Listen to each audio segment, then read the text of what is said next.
So for your IXL today, I want you guys to work on BB17 in 4th grade, as you can see right here. If you are struggling with this, it's a lot easier than you think. What I want you to do, remember, it's length times width times height.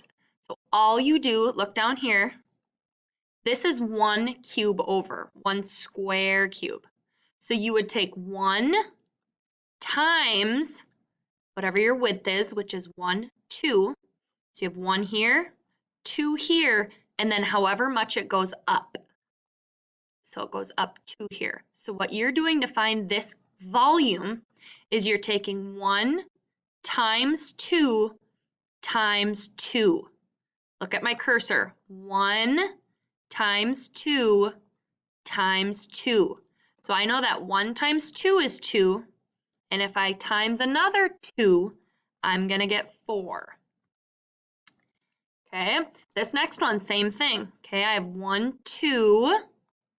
So I have 2 times 1, 2, 3, 4, 5 here. So far I have 2, 5, and then however many it goes up, it only goes up 1.